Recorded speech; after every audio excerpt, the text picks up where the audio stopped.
ఓం శ్రీ గురుభ్యో నమః. ఓం గం గణపతయే నమః.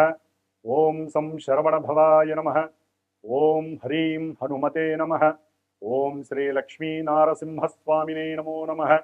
సర్వమంగళ మాంగళ్యే శివే సర్వార్థ సాధికే శరణ్యే త్రయంబికే దేవి నారాయణి నమోస్తుతే. వీక్షిస్తున్నటువంటి ప్రేక్షకులందరికీ కూడా ఆ మహాగణపతి, సుబ్రహ్మణ్యేశ్వర, లక్ష్మీ నారసింహ, హనుమంతుడు, అలాగే చివరిగా దుర్గాదేవి, ఈ ఐదుగురు దేవతల యొక్క అనుగ్రహము అందరికీ కూడా ప్రపంచవ్యాప్తంగా అందరికీ, మనుషులందరికీ, జీవరాశులకి, ప్రకృతికి కూడా ఉండాలని ఆశిస్తూ దాదాపుగా ఫిబ్రవరి 23వ తేదీ నుండి మార్చి, ఏప్రిల్, మే 10వ తేదీ వరకు ఈ 74 రోజులు 77 రోజుల కాలము కూడా మన యొక్క అంతరిక్షం నుంచి వచ్చేటటువంటి ఎన్నో నెగిటివ్ వైబ్రేషన్స్, అంటే కాంతి కిరణాలు చాలా నెగిటివ్గా ఈ ప్రకృతిని ఆడుకోబోతున్నాయి. ఎందుకంటే అంతరిక్షంలోంచి వచ్చేటటువంటి ప్రతి గ్రహం యొక్క కాంతి ప్రసారము ముందుగా డైరెక్ట్గా మన మీద పడదు.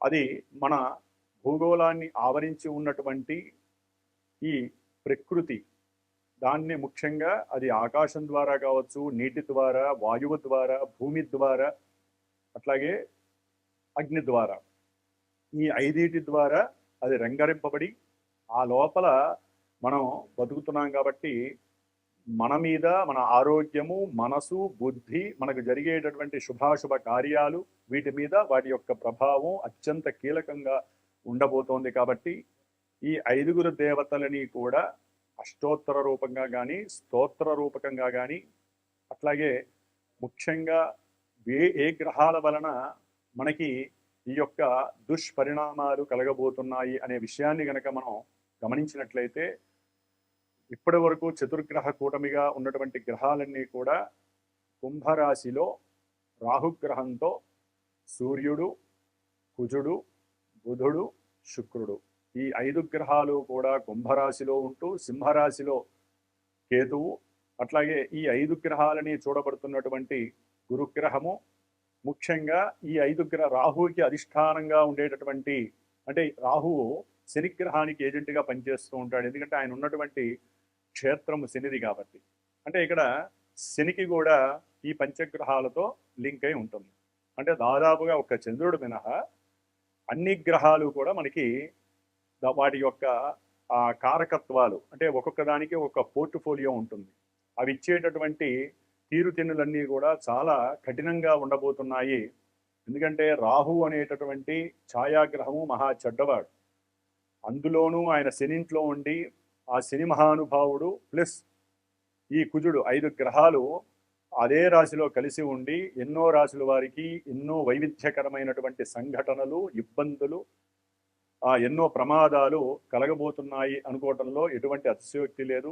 ఇది నార్మల్గా మనం ఏదో మన జ్యోతిష్య శాస్త్ర రీత్యా, గోచార రీత్యా ఈ రాశికి ఈ విధంగా ఉంటుంది అని చెప్పుకునేటటువంటి పద్ధతిలోనే ముఖ్యంగా 70 రోజులు అందరూ కూడా జాగ్రత్తలు వహిస్తూ, మరి ఈ కుజుడు, రాహువు, కేతువు, ఈ 3 గ్రహాల యొక్క కలయిక ఎవరి పర్సనల్ జాతకాల చక్రంలోనైనా సరే వాళ్ళు కలిసి ఉన్నా, ఒకరి నక్షత్రంలో ఒకరు ఉన్నా, ఒకరిని ఒకరు చూసుకుంటున్నా, కుజరాశుల్లో రాహు ఉన్నా, కేతు ఉన్నా, అట్లాగే శని ఇంట్లో కుజుడున్నా, అంటే ఈ పాపగ్రహాలు ఎప్పుడైతే వారి యొక్క ఇళ్లలో కానీ, దృష్టిల పరంగా కానీ కలిసి యుతిరూపకంగా కానీ ఉంటే అవి ఇచ్చేటటువంటి పరిణామాలు మనం ఎదుర్కోలేం. ఒక్క దైవాన్ని అనుగ్రహించమని వేడుకోవడం తప్ప. కాబట్టి ఇది ప్రకృతితో పాటుగా భూమి మీద ఉన్నటువంటి ఎన్నో జీవరాశుల్లో ముఖ్యంగా విద్యని, లేకపోతే వివాహమని, ఆరోగ్యమని, దాంపత్యమని, సంతానమని, అట్లాగే అనుకున్నటువంటి కార్యాలు నెరవేరటానికి, మరి ముఖ్యంగా కుజగ్రహము ఎన్నో రకాలైనటువంటి భూ సమస్యలని, గృహ కట్టడ సమస్యలని, అట్లాగే అన్నదమ్ముల మధ్య విపరీతమైనటువంటి గొడవలని, అట్లాగే కోప స్వభావాన్ని, ఆవేశతత్వాన్ని, విపరీతమైనటువంటి అగ్నితత్వాన్ని, అగ్నిపూరితమైనటువంటి ఎన్నో కళలు కుజుల్లో ఉన్నాయి. అట్లాగే సమస్త రుణబాధలకి కారకుడు కుజుడు. అనారోగ్యాలు, దీర్ఘకాలికంగా ఉండేటటువంటి ఎన్నో అనారోగ్యాలు, వాటిల్లో ముఖ్యంగా రక్త సంబంధితమైనటువంటి అనారోగ్యాలు, అది ఏదైనా కానీ స్త్రీలకైనా పురుషుడికైనా. రాహు చూస్తే క్యాన్సర్స్ అనేటటువంటి మహమ్మారిని వృద్ధి చేసేటటువంటి గ్రహము రాహు. అట్లాగే కేతు అనేటటువంటి వాడు మనోవ్యాధుల్ని కలుగజేస్తాడు. ఆయన ఆత్మ మీద ఎక్కువగా ప్రభావితం చేస్తాడు. రాహువేమో మనసు మీద ప్రభావం చేస్తాడు, కుజుడు దేహం మీద ప్రభావితం చేస్తాడు. ఇక్కడ మనసు, శరీరము, ఆత్మ, అట్లాగే వీళ్ళ ముగ్గురు యొక్క కలయిక శని యొక్క క్షేత్రంలో ఉండటం వలన అవి ఎన్నో రకాలైనటువంటి అనారోగ్య సమస్యలతో పాటుగా ఒక పట్టాన విడదీయలేనటువంటి ముళ్ళు పడిపోతాయి. ఆ ముళ్ళు ఇప్పదీయాలంటే దైవాన్ని మనం స్మరించాలి. అట్లాగే ఈ యొక్క కుజుడు ఫిబ్రవరి 23వ తేదీ నుండి దాదాపుగా మార్చి వరకు మొత్తం కూడా, అంటే ఏప్రిల్ 2వ తారీఖు 3వ తారీఖు వరకు కూడా ఈ కుంభరాశిలోనే రాహువుతో మరియు కేతువుతో చూడబడుతూ కుజరాహు కేతువుల వలన కలిగేటటువంటి కాలసర్ప యోగ దోషాన్ని పరిపూర్ణంగా అనుభవించేటటువంటి రాశులు కొన్ని ఉన్నాయి.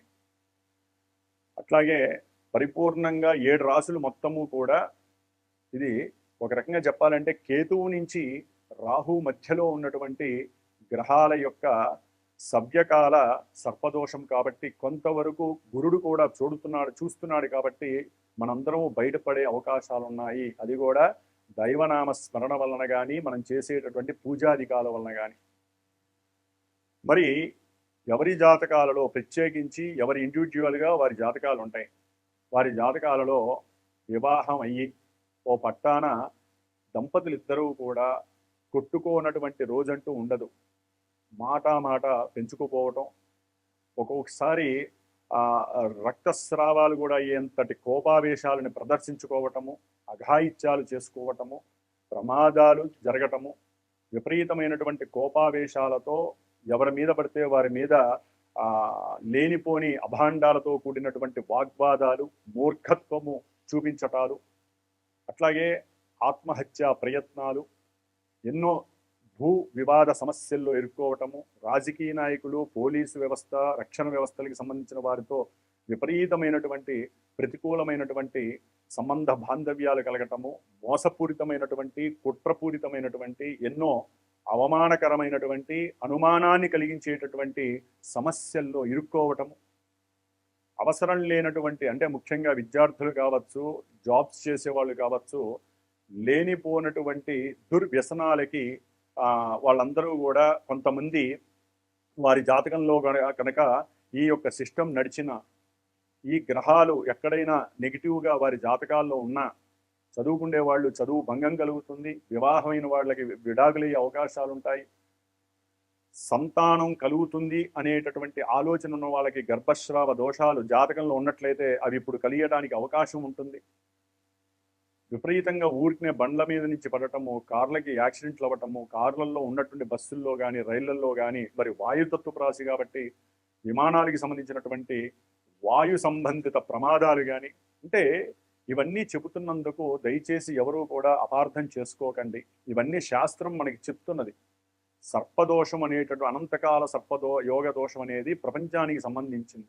ప్రపంచంలో మనము బతుకుతున్నాం, మనకంటూ ఒక స్పెషల్ జాతకం ఉంటుంది. ఆ జాతకంలో ఎక్కడైతే కుజరాహు కేతువులు శని యొక్క సంబంధాలు కఠినంగా ఇబ్బందికరంగా ఉంటాయో అవన్నీ కూడా ఇప్పుడు అవి మన ముందు ప్రదర్శితమయ్యి తట్టుకోలేనటువంటి సమస్యలు ముఖ్యంగా ఆరోగ్యాల మీద పడతాయి. అనారోగ్య సమస్యలు క్రిమికీటకాదుల వల్ల కానీ, సూక్ష్మ క్రిముల వల్ల కానీ, వాయువులో వచ్చేటటువంటి ఎన్నో రకాలైనటువంటి విషపూరిత కెమికల్స్ రియాక్టర్స్ పేలిపోయి వాటి నుంచి కానీ, అగ్నిపూరితమైనటువంటి, లేకపోతే దొంగల భయం ఎక్కువ అవటం, దొంగతనాలు జరగటం, చంపుకోవడాలు ఎక్కువ అవటము, కొట్లాట్లు ఎక్కువ అవటం, గొడవలు ఎక్కువ అవటం, అట్లాగే రుణబాధల వలన ఆత్మహత్యలు చేసుకోవటం, వ్యవసాయదారులు అంటే వ్యవసాయం చేసేటటువంటి వాళ్ళు కానీ, లేకపోతే పెద్ద పెద్ద పారిశ్రామికవేత్తలు కానీ వాళ్ళ జాతకాలలో ఎక్కడైనా తేడా ఉంటే పూర్తిగా ఆ రుణం అనేటటువంటిది వీళ్ళని లేకుండా చేసేటటువంటి ప్రయోగాత్మకమైన పరిస్థితులు, అట్లాగే కొంతమంది ఎదుగుతున్నా, కొంతమంది వ్యాపారంలో వృద్ధిలోకి వస్తున్నా, లేకపోతే కుటుంబ సమస్యలతో ఇబ్బందులు పడుతున్నా, లేకపోతే వాళ్ళ భూమి కానీ వాళ్ళ పెద్దవాళ్ళ యొక్క ఆస్తులు కానీ వీళ్ళకి వచ్చే మూమెంట్ ఉన్నప్పుడు ఒకళ్ళ మీద ఒకళ్ళు రకరకాల చేతబళ్ళు కానీ రకరకాల సమస్యలు సృష్టించేటటువంటి విషప్రయోగ పూజలకి చేసేటటువంటి పరిస్థితులు కూడా ఉండేవాళ్ళు, అనుభవించే వాళ్ళు చాలామంది ఉంటారు. అట్లాగే నదుల్లో కానీ లేకపోతే వ్యవసాయ భూముల్లో కానీ ముఖ్యంగా విషసర్పాల యొక్క బాధ ఎక్కువై మరి కూలీలు కొంచెం జాగ్రత్తగా ఉండాల్సినటువంటి పరిస్థితి గమనిస్తూ ఉండండి. సర్పబాధలు అధికంగా అవటము, ఎన్నో రకాలైనటువంటి విష క్రిమి కీటకాదుల వలన కూడా పంటలు నాశనం అవ్వటము, లేకపోతే ఇళ్లల్లోకి అవి వచ్చి మనుషుల్ని కుట్టడము, అంటే తేనెటీగలు కావచ్చు ఇలాంటివి. కాబట్టి పల్లెటూరులో కానీ గ్రామాల్లో కానీ కొన్ని పట్టణాల్లో కానీ తేనె తొట్టెలు కానీ లేకపోతే ఏదైనా చెట్ల దగ్గర కొంచెం జాగ్రత్తగా చూసి ఉండటం మంచిది. లేకపోతే ఈ విష తేళ్ళు అట్లాగే ఎన్నో రకాల సర్పాలు వీటి వలన సమస్యలు, కుక్కలు ముఖ్యంగా రోడ్ల మీద కుక్కలు స్వైర విహారం చేస్తూ వాటికి మంచి చెడు తారతమ్యం ఉండదు, తనామన అని తారతమ్యం ఉండదు. ఉన్నట్టుండి వాటిల్లో కలిగి అంటే కుజరాహుల యొక్క కేతు యొక్క సంబంధంలో ఈ యొక్క శనింట్లో ఉన్నాయి కాబట్టి కుక్కల వలన కూడా అవి కూడా విషపు జంతువులు, ర్యాబిస్ అనే వ్యాధి ప్రబలటం, ఇలాంటివి ఎన్నో రకాలైనటువంటి ప్రమాదాలు ఆటంకాలు మన ముందు పొంచి ఉన్నాయని అందరూ గమనించండి. దీన్ని నెగిటివ్గా తీసుకోవద్దు. వచ్చే నెగిటివ్ని పాజిటివ్ చేయడానికి మన వంతు కృషి మనము దైవారాధనల ద్వారా కానీ అభిషేకాదులు, పూజలు, హోమాదులు, జపతపాదులు, అట్లాగే పండితుల్ని గౌరవించటము, ఇట్లా ఏదో రకంగా మన యొక్క కర్మల్ని అంటే మనకు ఉన్నటువంటి మనం పూర్వజన్మల్లో తెచ్చుకున్నటువంటి కర్మల్లో సంచిత కర్మలు, ప్రారబ్ధ కర్మలు, ఆగామి అంటే ముందొచ్చే ఆగామి కర్మలు వీటిల్ని అనుభవింపజేయటంలో ఈ గ్రహాలు సుప్రసిద్ధులు. దాంట్లో శని మహానుభావుడు ఆయన మీనరాశిలో ఉండటము, దానికి అనుసంధానకర్తగా రాహుతో ఈ పంచగ్రహ కూటమి ఫిబ్రవరి 23న రావటము, ఫిబ్రవరి 28 వరకు కూడా 5 గ్రహాలు అక్కడే ఉంటాయి. ఆ తర్వాత మార్చిలో ముందు నిదానంగా శుక్రుడు వెళ్ళిపోతాడు, చతుర్గ్రహ కూటమి అవుతుంది. తర్వాత రవి వెళ్ళిపోతాడు మార్చి 14న, కాబట్టి 3 గ్రహాలు ఉంటాయి. తర్వాత బుధుడు వెళ్ళిపోతాడు. ఆ తర్వాత కుజుడు రాహు మాత్రము ఏప్రిల్ 3వ తేదీ వరకు కుజుడు అక్కడే ఉంటాడు. దాదాపుగా ఏప్రిల్ 3 నుంచి ఈ కుజుడు మే 10వ తారీఖు వరకు కూడా శనిగ్రహంతో కలిసి ఉంటాడు. అసలైనటువంటి జల సంబంధిత సమస్యలు అంటే సునామీలు కావచ్చు, సముద్రంలో ఉన్నటువంటి ఎన్నో రకాలైనటువంటి కెమికల్స్, లేకపోతే చనిపోయినటువంటి నిర్జీవమైనటువంటి జంతు కళేబారాలకి సంబంధించినటువంటి ఎన్నో విష క్రిమి కీటకాదుల వల్ల వచ్చేటటువంటి జల సంబంధిత రోగాలు కావచ్చు, లేకపోతే జల ప్రమాదాలు కావచ్చు, లోపల నీళ్లలో ఉన్నటువంటి ఎన్నో కొండలు అంటే అగ్ని జ్వాలలు పేలిపోవటము, సునామీలు రావటము, ఇలాంటివి కూడా జరగటానికి అవకాశాలు ఉంటాయి. కుజశనుల యొక్క సంబంధం అంత మంచిది కాదు. అప్పుల బాధల వలన ఎంతో మంది ఎన్నో రకాలైనటువంటి సమస్యలు, పోలీస్ స్టేషన్లు లేకపోతే జైళ్ళల్లో ఉన్నటువంటి ఖైదీలు తప్పించుకోవడానికి ప్రయత్నం చేస్తూ, లేకపోతే కొన్ని అఘాయిత్యాలు స్త్రీల మీద చేయటం ద్వారా కానీ, వ్యాపారాదుల్లో ఎంతో మంది బయటపడటం ద్వారా అంటే ఎంతో మంది మోసం చేసిన వారి మీద కానివ్వండి, ఎన్నో రకాలైనటువంటి FIR కేసులు నమోదవటము, అంటే మన యొక్క భూ వ్యవస్థలో మనం అనుభవించేటటువంటి ఎన్నో ఈవెంట్స్ నెగిటివ్గా ఉన్నటువంటివన్నీ కూడా ఎంతో మందికి వారి జాతక చక్రంలో ఉన్నటువంటి పరిస్థితులు దశాంతర్దశలు కనుక యాక్టివేట్ అయితే చెడువి అవన్నీ కూడా వీళ్ళకి యాక్టివేట్ అయ్యి ఎన్నో రకాల సమస్యలు వస్తాయి. ముఖ్యంగా కుజ శనుల యొక్క ప్రభావాన్ని ఎదుర్కోవాలంటే లక్ష్మీ నారసింహస్వామి వారు మరియు హనుమంతుల వారు వీళ్ళిద్దరిని ఆరాధించాలి. ఏప్రిల్ 3వ తేదీ నుంచి కూడా మే 10వ తారీఖు వరకు వీళ్ళిద్దరిని ఆరాధించాలి. అట్లాగే మనకి ఫిబ్రవరి అంటే మార్చి 2వ తారీఖు 1వ తారీఖు 2వ తారీఖు నుంచి కూడా ఏప్రిల్ 3, 4 తారీఖుల వరకు సుబ్రహ్మణ్య ఆరాధన, మహాగణపతి ఆరాధన. ఇక్కడ ఇంకొక విశేషం ఏంటంటే మనకి కేతువు సింహరాశిలో ఉంటూ ఇప్పటి వరకు మార్చి 28 వరకు కూడా శుక్ర నక్షత్రంలో ఉన్నాడు. తన యొక్క సొంత నక్షత్రంలోకి మార్చి 29న ప్రవేశిస్తున్నాడు. ఆల్రెడీ రాహు శతభిష నక్షత్రంలో ఉన్నాడు. మరి కుజుడు శతభిష నక్షత్రంలో రాహుతో కంజక్ట్ అవటం, ఈ కేతువు సొంత నక్షత్రంలోకి రావటం, ఈ యొక్క కలయిక విపరీతమైనటువంటి అవయోగాల్ని కలుగజేసేటటువంటి పరిస్థితి. కాబట్టి ఎవరి జన్మ జాతకంలోనైనా సరే కుజదోషాలు ఉన్నా అంటే కుజుడు 1, 2, 4 7, 8, 12 ఈ స్థానాల్లో ఉన్న కుజుడు శనితో కలిసి ఉన్న, శని చేత చూడబడుతున్న, కుజరాహుల సంబంధం ఉన్న, అట్లాగే కుజకేతువుల యొక్క సంబంధం ఉన్న, రాహుకేతువుల మధ్యలో గ్రహాలన్నీ ఉన్న వాళ్ళందరూ తప్పకుండా మీ వంతుగా సుబ్రహ్మణ్య ఆరాధన నిత్యము ఎరుపు అక్షతలతో సుబ్రహ్మణ్యేశ్వర స్వామిని అష్టోత్తర పూజ చేసుకోండి. అప్పులు తీరాలంటే సుబ్రహ్మణ్య అష్టకాన్ని, రుణ విమోచన అంగారక స్తోత్రాన్ని చదవండి. ఆఫ్టర్ ఏప్రిల్ 3 తర్వాత లక్ష్మీ నరసింహస్వామి ప్రీతి కోసము రుణ విమోచన నృసింహ స్తోత్రాన్ని, అట్లాగే శనికి సంబంధించినటువంటి దోషాలు పోవడానికి, కుజశనుల యొక్క దోషాన్ని పోవడానికి హనుమాన్ చాలీసా పారాయణ, ఇట్లా ఎన్నో రకాలుగా. ఒకవేళ మీకు అర్థం కాలేదు, జాతకరీత్యా ఏమన్నా సమస్యలు ఉన్నాయో తెలుసుకోవాలంటే మా పీఠానికి నాకు ఫోన్ చేయండి, డైరెక్ట్గా నేనే మాట్లాడతాను. ఎప్పుడూ కూడా ఒక గురువుతో మాట్లాడేటప్పుడు ముందుగా మెసేజ్ చేయటము, ఆ మెసేజ్ చేసినప్పుడు అవకాశం ఉంటే గురువు మీకు ఫోన్ చేస్తారు, లేదా మీరు ఫోన్ చేసినప్పుడు గురువుని డైరెక్ట్గా చూసి మాట్లాడండి దయచేసి. ఎందుకంటే ఈ బుధరాహుల యొక్క సమ్మేళనం వలన ఎన్నో, అంటే ఇక్కడ విశేషం ఏంటంటే గురువుకి రాహుకి సంబంధం ఉండటం వలన, గురుచండాలత్వ దోషం వలన ఎంతోమంది గురువుల్లో కూడా కొంతమంది దోషపూయుక్తమైనటువంటి చర్యలు చేస్తున్నట్టుగా మనకి ప్రపంచంలో తెలుస్తోంది. కాబట్టి ఎవరైనా మీ జాతక చక్రాన్ని అన్వేషించుకోవాలి, చూపించుకోవాలనుకున్నా, ఏదైనా పూజలు పునస్కారాలకి మీరు ఏదైనా దక్షిణని సమర్పించాలన్నా డైరెక్ట్గా ఒక వీడియో కాల్లో ఆ గురువు, మీరు ఏదైతే టీవీల్లో ఈ యొక్క మీడియా వ్యవస్థలో చూస్తారో ఆ గురువుని చూసి అప్పుడు మీరు నిర్ణయాలు తీసుకోండి.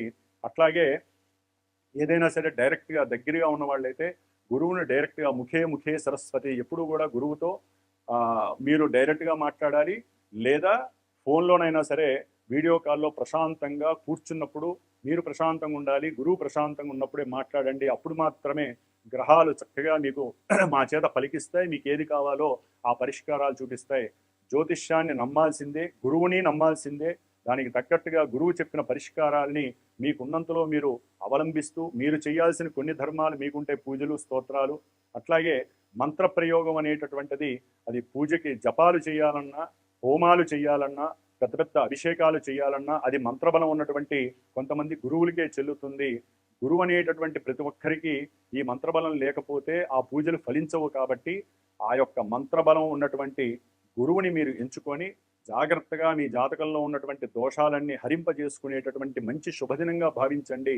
అంటే మనకి ఏదైనా ఇబ్బందులు వస్తే మనల్ని మనం రక్షించుకునే చర్యగా ఇది భావించి, మరి మా శ్రీమాత జ్యోతిషాలయ పీఠం తరపున నేను ప్రత్యేకించి నిత్య సంకల్పం 70 రోజులు, మార్చి 2వ తేదీ నుంచి కూడా మే 10వ తేదీ వరకు కూడా దాదాపుగా 70 రోజుల కాలము ప్రత్యేకించి నిత్యము కూడా నేను గణపతి అధర్వణ సూక్తము, సర్ప సూక్తము, మంజు సూక్తము, ఈ 3 యొక్క సూక్తాలని కూడా, దుర్గా సూక్తము, ఈ 4 సూక్తాలని ప్రత్యేకించి జపపరంగా చేస్తూ కుజుడికి, రాహుకి, కేతువుకి, శనికి, అంటే శని దోషాలు ఉన్నవాళ్ళు కానీ, లేకపోతే సర్పదోషాలు ఉన్నవాళ్ళు, కుజదోషాలు జాతకరీత్యా ఉన్న వాళ్ళకి ప్రత్యేకించి కొన్ని రాసులు ఉన్నాయి. ఆ రాసులు వారి కానివ్వండి, తప్పకుండా వారి యొక్క శ్రేయస్సు కోసము, వారి వివాహము, సంతాన యోగం కోసము, ఉన్నతమైనటువంటి విద్యల కోసము, ప్రమాద నివారణ కోసము, రుణబాధలు నివృత్తి చేసుకోవడం కోసము, అట్లాగే అన్నదమ్ముల మధ్య కానీ, కోర్టు సమస్యలు కానీ, భూపరమైనటువంటి సమస్యలు ఉన్న వాటన్నిటికీ కూడా ఈ 4 గ్రహాలకి 70 రోజులు చాలా నిశ్చల భక్తితో ప్రశాంతంగా వాటికి తగ్గ జపాన్ని, వేదమంత్రంతో జపాన్ని ఆచరిస్తూ ప్రతినిత్యము కూడా ఈ గ్రహాలకి అనుసంధానంగా ఇందాక చెప్పినటువంటి గణపతి, సుబ్రహ్మణ్య, దుర్గా, హనుమంతుడు వీరి యొక్క సూక్తాలని చక్కగా పఠిస్తూ ఆ యొక్క రక్షని, అంటే దాదాపుగా ఈ 70 రోజుల్లో రెండు సార్లు, ఒకసారి సుబ్రహ్మణ్యేశ్వర స్వామి వారి యొక్క పాశుపత హోమము, ఒకసారి పవన సూక్తము, హనుమంతుడి యొక్క మంజు సూక్త హోమము జరుగుతుంది. విశేషంగా ఆ రక్షని, చేతికి కట్టుకునే రక్షని, ఆ ప్రతిమల్ని, అట్లాగే ఆ యొక్క హోమ భస్మాన్ని మీకు అందజేయగలిగినటువంటి బాధ్యత నేనే తీసుకుంటాను. అట్లాగే ప్రత్యేకించి ఈ కేతు దశలు కానీ, ఏదైనా కేతువుకి సంబంధించిన మతిస్థిమితం లేక బుద్ధిహీనంగా ప్రవర్తిస్తున్న కొంతమందికి ఇబ్బందులు పడుతున్న వాళ్ళు చాలామంది ఉంటారు. మానసిక వేదనలు, చిత్తచాంచల్య బుద్ధితో ఉంటారు. మనసు రకరకాలుగా ఉండేటటువంటి వాళ్ళు, భూత ప్రేత పిశాచ బాధలు అనుభవించేటటువంటి వారు, వీరి కోసము ప్రత్యేకించి పూణేలో ఉన్నటువంటి అష్టగణపతుల యొక్క దర్శనాన్ని ఏప్రిల్లో ఏదో సమయంలో చూసుకొని ఆ యొక్క గ్రహాలు లింక్ అయ్యేటటువంటి స్థితిని బట్టి నేను వెళ్ళి అక్కడ పూజలు చేయించి ఒక 3 రోజులు దానికి సంబంధించినటువంటి భస్మాన్ని రక్షని కూడా అంటే మీకు ఇచ్చే రక్షల్ని స్వామివారి దగ్గర తగిలించి అవి మీకు పంపించే ఏర్పాటు నేను చేస్తాను. కాబట్టి ఈ యొక్క జపాలు అట్లాగే గ్రహ జపాలు, శాంతి, దైవ దర్శనము, ముఖ్యంగా హోమము, స్వామివారికి సుబ్రహ్మణ్య హోమము, అట్లాగే హనుమంతుడి హోమము, ఈ యొక్క హోమాలకి సంబంధించి ఎవరైనా పర్సనల్గా వ్యక్తిత్వ జాతక పర్యవేక్షణకి మీకు అనుకూలమైతే, అభీష్టంగా ఉంటే, నమ్ముకుంటే తప్పకుండా మీరు శ్రీమాత జ్యోతిషాలయ పీఠానికి ఫోన్ చేసి మీ యొక్క సమస్యని తెలియచేసి చక్కగా గోత్రనామాదులు ఇచ్చి మరి ఈ విధమైనటువంటి పూజల్లో పాల్గొన్నట్లయితే దానికి తగ్గ ఫలితాన్ని ఆ యొక్క స్వామివారులు మీకు ఇస్తారని నమ్ముకుంటూ, ముఖ్యంగా మేషాది 12 రాశులు అంటే మీనరాశి పర్యంతము కొన్ని రాశుల వారికి ఏ రకమైనటువంటి సమస్యలు కలుగుతాయి అనేటటువంటి విషయాన్ని మనం పరిశీలిద్దాం. ఓం గం గణపతయే నమః. ఫిబ్రవరి 23వ తేదీ నుండి మే 10వ తేదీ వరకు మీనరాశి వారికి పంచగ్రహ కూటమి ద్వాదశ భావమైనటువంటి అంటే 12వ స్థానము, మరి ఈ స్థానంలో 5 గ్రహాలు రవి, బుధ, కుజ, శుక్ర, రాహు గ్రహాలు, తర్వాత 1 by 1 శనితో కూడా అంటే వీరి యొక్క జన్మ రాశిలోకి అడుగు పెట్టడం, అక్కడి నుంచి మే 10 తర్వాత గ్రహాలన్నీ మళ్ళీ ప్రదేశాలు మారడం. ఏదేమైనా ఒక్క 6లో ఉన్నటువంటి కేతువు కొంతవరకు యోగిస్తున్నాడు. 4లో ఉన్నటువంటి గురుడు అర్ధాష్టమ గురువుగా విద్యార్థులకి కాస్త విద్యలో ఆసక్తి తగ్గడం, ఎంత ప్రయత్నం చేసినా విద్య యందు రాణింపు లేకపోవడం, ఎవరైనా సరే ఉద్యోగరీత్యా కాస్త గవర్నమెంట్ ఫైనాన్స్ సహకారం అడిగితాం, వాళ్ళు రిజెక్ట్ చేయటం, గృహపరమైనటువంటి ఎన్నో రకాలైనటువంటి ఆకస్మికంగా ఇబ్బందులు పడటం, వ్యాపారంలో అనుకున్నంత ఆశింపు లేకపోవడం, ధనహీనత, ఆరోగ్యము క్షీణించటము, ముఖ్యంగా పక్కటెముకలు, భుజాలు, గొంతుకు సంబంధించి ఊపిరికి సంబంధించినటువంటి సమస్యలు ఎదురవటం మీనరాశి వారికి, అనుకున్న ప్రతి కార్యక్రమంలో ఆలస్యము, ఆటంకము, నిర్వీర్యత, దానివల్ల డిప్రెషన్స్ కలగటం. ఏలినాడి శని ప్రభావం పూర్తిగా మీనరాశి వారికి టచ్ అవుతూనే ఉంది, అందరికీ తెలిసిన విషయం. మొన్నటి వరకు మరి పంచగ్రహ కూటమి, చతుర్గ్రహ కూటమి చక్కగా లాభాన్ని తెచ్చిపెట్టి ఉండొచ్చు. వారి జాతకంలో యోగాలు, దశలు, అంతర్దశలు సరిగ్గా ఇవ్వకపోండి. ఎన్ని చతుర్గ్రహ కూటములైనా, పంచగ్రహ కూటాలు అనుకూలించినా, 3లో ఉన్నా, 6లో ఉన్నా, 11లో ఉన్నా అవి యోగించవు. జన్మజాతకమే మనకి నిర్ణయిస్తుంది దిశానిర్దేశము. మనస్ఫూర్తిగా మీరు జాతకాన్ని నమ్మి సరైన గురువుని ఎంచుకొని మీకు జరిగేటటువంటి ఇబ్బందుల్ని తెలుసుకొని మరి తగ్గ పరిష్కారాలు ఆచరించుకుంటూ ముందుకెళ్ళడమే జ్యోతిష్యం తప్ప, గోచారంలో మనకి 12లో ఇట్లా ఉన్నారు, చతుర్థంలో 12లో అక్కడ ఉంటే ఒక్కోసారి గ్రహాలు అనుకూలిస్తే ఉన్నతమైనటువంటి పెట్టుబడులు పెట్టి దాని ద్వారా లాభాలు కలిగే అవకాశాలు ఉంటాయి. ఉద్యోగంలో ఒక మంచి స్థాయిలో ప్రమోషన్లు వచ్చే అవకాశాలు ఉంటాయి కొన్ని గ్రహాలు అనుకూలిస్తే జాతకం. ఎందుకంటే ఇక్కడ 5 గ్రహాలు మిళితమై ఉన్నప్పుడు, జన్మరాశిలో శని ఉన్నప్పుడు ఆ 5 గ్రహాలు పంచగ్రహ కూటం అంతా కూడా మీకు 12వ స్థానంలో ఉంది. డిప్రెషన్స్, ఎందుకంటే రవి కానీ, కుజుడు కానీ, రాహువు కానీ, చివరికి బుధ, శుక్రుడు 5 గ్రహాలు ఏవి ఉపయోగపడవు, 12లో ఉంటాయి. శుక్రుడు ఉంటే కాస్త ఉపయోగపడుతుంది అంటారు, కానీ ఇక్కడ చేసిన సహాయానికి మీకు వారు గుర్తింపు కూడా ఇవ్వరు. ఆకస్మికంగా ధన నష్టము, భార్యాభర్తల మధ్య ఎడబాటు, లేకపోతే భార్యాభర్తలకి సంబంధించినటువంటి బంధుమిత్రాదుల చేత అవమానాలు పడటం, న్యాయస్థానాలకు సంబంధించినటువంటి కోర్టు కేసులు మళ్ళీ పునరావృతం అయ్యి మీరు జైలుకి వెళ్ళటం, చెరసాల. అట్లాగే మీరు ధన విషయంలో ఫ్రాడ్ చేసినటువంటి సందర్భాలున్నా, లేదా కుటుంబంలో మీరు ఎవరినైనా సరే కొట్లాడినా, మాట్లాడినా వారు మీ మీద కేసు పెట్టడం, దాని ద్వారా కోర్టుకి వెళ్ళటం, చెరసాలకు వెళ్ళటం. అట్లాగే తండ్రి యొక్క అనారోగ్యము, హాస్పిటలైజేషన్ ద్వారా మీకు విపరీతమైనటువంటి ధన నష్టము, మీకు ప్రాణహాని. ప్రతి కార్యక్రమంలో మీకు వెసులుబాటు దొరకదు. మానసికంగా శారీరకంగా చేయాల్సిన పనులందు ఆసక్తి లేక, సరైన ప్రణాళికలు లేక, ధన సహాయం అందక, వ్యాపారంలో భాగస్వాములు ఉంటే ఎవరిని నమ్మాలో తెలియదు, ఎవరు మీకు మిత్రులో తెలియదు, ఎవరు శత్రువులో తెలియదు. విదేశాల్లో ఉన్న వాళ్ళ యొక్క పరిస్థితి అయితే అసలు అర్థం కాదు వాళ్ళకి. ఉద్యోగంలో విపరీతమైనటువంటి స్ట్రెస్ అసలు ఉంటుందా పోతుందా, అనుకున్న చోటికి మార్చక, రేపు ఏప్రిల్ 13 తర్వాత, ఇప్పుడు ఫిబ్రవరి 23 నుంచి ఏప్రిల్ 3 వరకు కుజ రాహు గ్రహాల యొక్క 12వ స్థానంలో ఉన్నటువంటి రవి కూడా ఉండడం వలన ఆరోగ్య విషయంలో కానీ, ధన విషయంలో కానీ, తండ్రి గారి ఆరోగ్య విషయంలో కానీ, దూర ప్రయాణాలు చేసే సందర్భంలో కానీ ఆకస్మికంగా ఎన్నో అనుకున్న జరక్క ఇబ్బందులు ఎదురయ్యే అవకాశాలు ఉంటాయి. జాగ్రత్తగా ఉండాలి. సర్పగ్రహ దోషం మిమ్మల్ని చాలా ఇబ్బందులు పెడుతుంది. ఉద్యోగరీత్యా కూడా రోగ నిరోధక శక్తి తగ్గిపోతూ ఉంటుంది. గవర్నమెంట్ జాబ్స్ చేసే వాళ్ళకి ఎంతో మందికి నిరాశ ఎదురవుతుంది. వస్తుంది ఉద్యోగం అనుకున్న వాళ్ళకి కూడా అంతగా తొందరగా జరగదు, రాదు, ప్రతిబంధకాలు వస్తాయి. కాబట్టి ఆరోగ్యాన్ని కాపాడుకోండి. ఎక్కువగా శనిగ్రహ మంత్రాన్ని చేయించండి, శనిగ్రహ జపాన్ని చేయించండి, హోమం కూడా చేసుకోండి.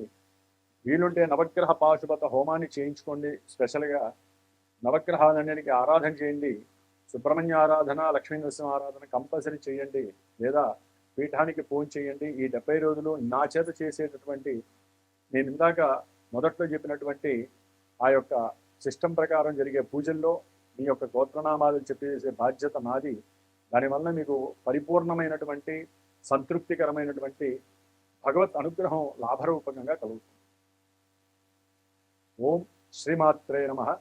ఓం సం శరవణ భవాయ నమః.